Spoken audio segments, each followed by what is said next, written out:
they left in the passages about obey your master.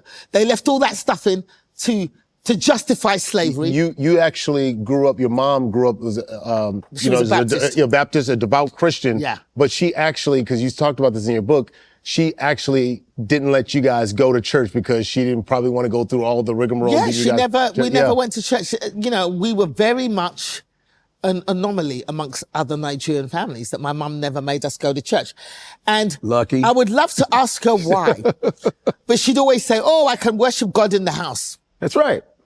God is everywhere. Why do I have to go there? Facts. But I don't know if she witnessed something in the church that she never talked about. Yeah. Because when I think about it, her sister, my mum's sister, who was raised in the same family, was mad into the church. She was a crazy church girl. Yeah. So I'm like, sometimes I think, Mum, did you see something? Or did something happen that you don't, because Nigerians love a secret. They're so secretive. Yeah. You have to pull it out of them. Yeah. So I feel like my mum might have seen something in the church that she ain't talking about. But we never went to church, and I was very happy. I went to church schools, so I went to church as part of school. Yeah. Because religious schools in England were the best free schools. Yeah, and you talked about if the best schools were Islam, you would have been in an Islamic school. Oh, church. Yeah. I changed my religion. My mum changed our religion several times. Yeah. I went to Roman Catholic school. I was Roman Catholic for a while. I was Church of England for a while. Wherever the best school was, listen, if it had been a Jewish school, she'd have been like, Shalom. Shalom. Right.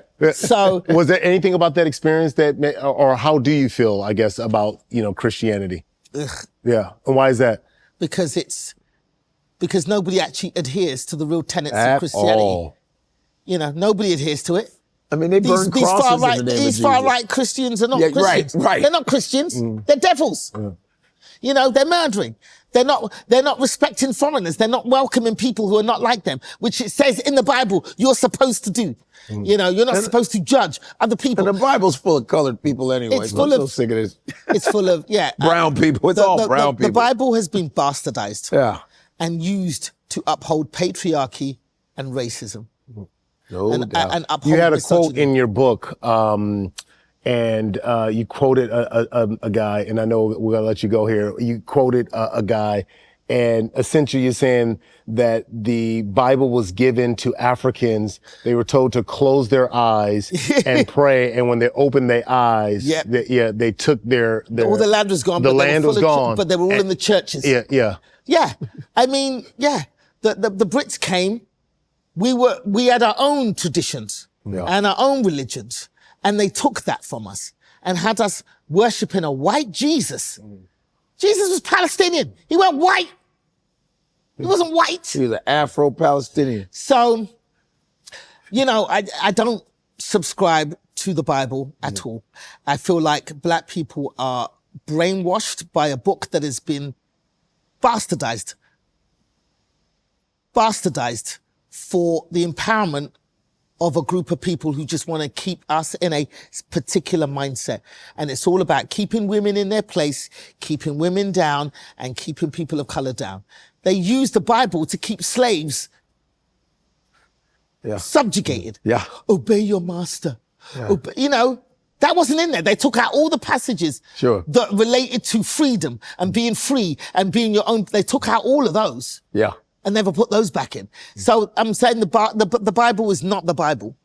Well, I mean, this is interesting, and I appreciate your take on it. I mean, I grew up, in a Muslim Christian household, so I grew up in, Muslim and then converted to Christianity. So I've got deep belief and deep roots, into the Christian faith. So this is interesting. I understand you and hear your perspective on it. I guess my last question to you is King James Bible. King James was a homosexual. He sure was.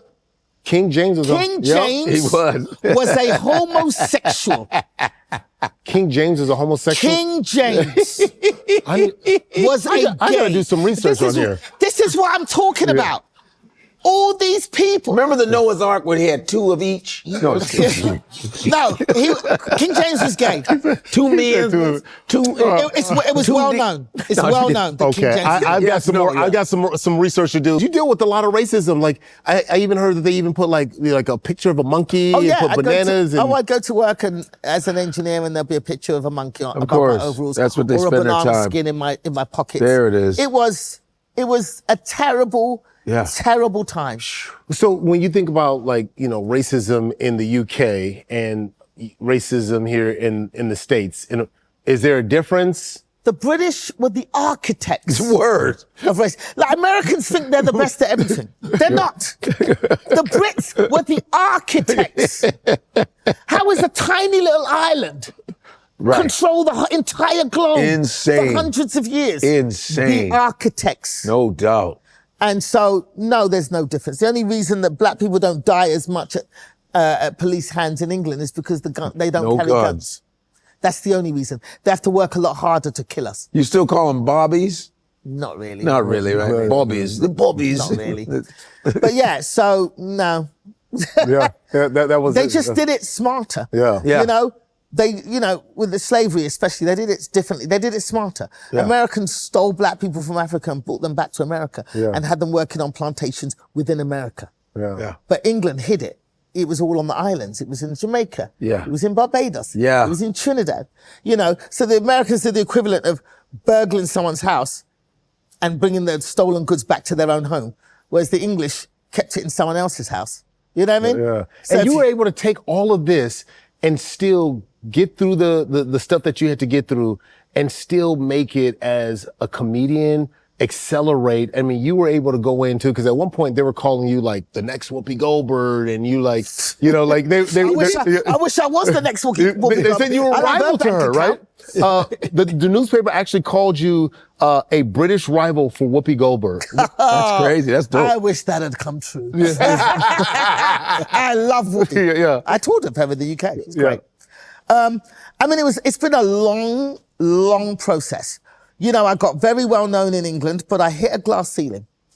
You know, I hit a glass ceiling where I was always the guest on other people's shows, but I was never going to get my own show. Yeah. I could sell out small theaters, but I was never going to sell arenas. So white guys that I started with would go whoosh, and I was here. And then I'd end up guesting on their shows. That's insane. And it became frustrated. And I was like, well, I don't want to become bitter and angry.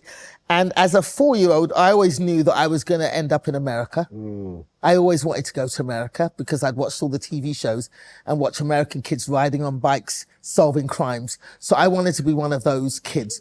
So I'd always dreamed of going to America. Even when I worked as an engineer, I worked for Otis, which was an American company, because my plan was to transfer to America and be in America. So as soon as I started doing comedy and I got to that glass ceiling, hit that glass ceiling, I was like, I'm going to America.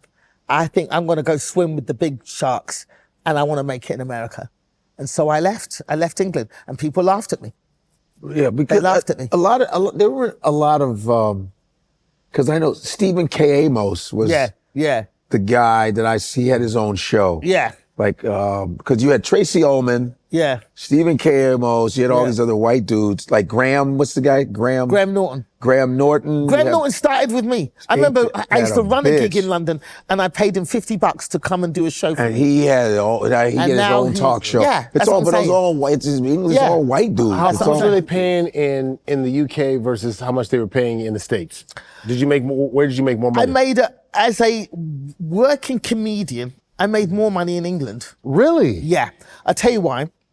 Because comedy clubs in England are like the Comedy Cellar in New York, Okay. whereby everybody You've been in gets... the Comedy Cellar. Yeah. Okay. Yeah. Oh, Yeah, okay. yeah. Right, everybody gets the same money. You go to the cellar because you know you're going to get a particular caliber of comedy night. Don't know who's going to be on. Doesn't matter who's going to be on. Right. You go to the club because you know it's a good club. Yes. And you're going to, and whoever's on is on. And Exactly. everybody gets the same money. That's right. Whereas all other comedy clubs around the US, you have to be famous enough to headline that club. They're not going to book you. They'll only book you if they know you can sell tickets. Gotcha. Right? So to headline the improvs or whatever, you have to have a certain amount, you'll be a white guy and they paper the room for you because that's how racism works. But you have to, you have to be able to sell tickets. Whereas in England, every comedy club was like the cellar. Yeah, you pay. Yep. You went to the comedy club because it was your local comedy club and you knew that it was going to be a good night. Yeah. And everybody got the same money. But it was good money, you know. Everybody got, I don't know, $300 a set, let's say. Yeah. But over a weekend, you could do 3, 4, 5, No doubt. 6, You're getting 7 money. shows. Yep, damn right. So I made a very good living Yep. doing the comedy clubs. And then when I started to get more TV in England, then I transcended the comedy clubs because I was like, yeah, you're paying me 300 quid for this 20-minute set, but I can hire a theatre and have 200 people come in and pay me, so then I can make more money. So then I transcended comedy clubs and went to theatres. And that's how it works in England. You start at the comedy clubs. So comedians who've never been on TV could still make 80, 100 grand a year. No doubt. Just doing comedy clubs. That's it. Which is sure. impossible in America. Right. It's finally here. Yes. We are dropping our lifestyle merch. 154 is here. It's hot. Come get it. Bam.